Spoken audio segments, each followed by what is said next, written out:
ఈ రాశులను బృహస్పతి మాత్రమే కాపాడగలుగుతారు.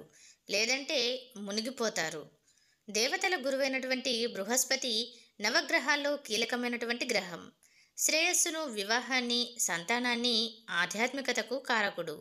జీవిత లక్ష్యాన్ని చేరుకునేందుకు సహాయం చేస్తాడు. గురువు ఈ నెల 18వ తేదీన కర్కాటక రాశిలోనికి ప్రవేశిస్తున్నాడు. దీనివల్ల 3 రాశులపై ప్రభావం పడుతుందని జ్యోతిష్య పండితులు తెలియజేస్తున్నారు. కొన్ని ఆర్థిక కష్టాలు కలుగుతాయని, అప్రమత్తంగా ఉండాలని, అనారోగ్య సూచనలు ఉన్నాయని హెచ్చరిస్తున్నారు. అందులో మొదటి రాశి వృషభ రాశి. ఖర్చులు విపరీతంగా పెరుగుతాయి. ఎవరితోనూ అతిగా మాట్లాడొద్దు, లేదంటే నష్టాలు కలుగుతాయి. ఆరోగ్యంపై శ్రద్ధ వహించాలి. ఆర్థిక పరిస్థితులు క్షీణిస్తాయి. అనుకోకుండా ఖర్చులు పెరిగి భారమవుతాయి. ఎంత మౌనంగా ఉంటే అంత కలిసి వస్తుంది. నవగ్రహాలకు ప్రదక్షిణ చేసి బృహస్పతిని పూజించడం చాలా మంచిది. ఇక రెండవ రాశి సింహరాశి.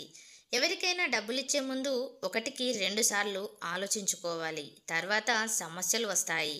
ఆర్థిక విషయాల్లో తొందరపాటు నిర్ణయాలు తీసుకోవద్దు. ప్రత్యర్థులకు అవకాశాలను ఇవ్వకూడదు. రావాల్సిన డబ్బులు కూడా చేతికి రావు.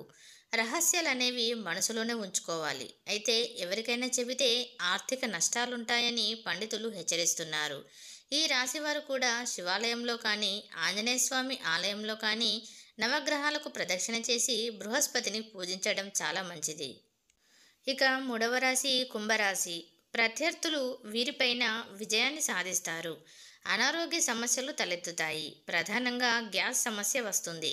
ఇతరులకు డబ్బులు ఇవ్వడం, ఇతరుల నుంచి డబ్బులు తీసుకోవడం మానేయాలి. అనారోగ్యం కలిగించే ఆహార పదార్థాలకు దూరంగా ఉండాలి. ఏ పని తలపెట్టినా కష్టం తప్పదు. ఒక రకంగా ఈ రాశి వారికి చెడు సమయం ప్రారంభమైందని చెప్పవచ్చు. ప్రతిరోజు దేవాలయానికి వెళ్ళి గురువును పూజించడం వల్ల, నవగ్రహాలకు ప్రదక్షిణ చేయడం వల్ల ఇబ్బందుల నుంచి బయటపడతారు.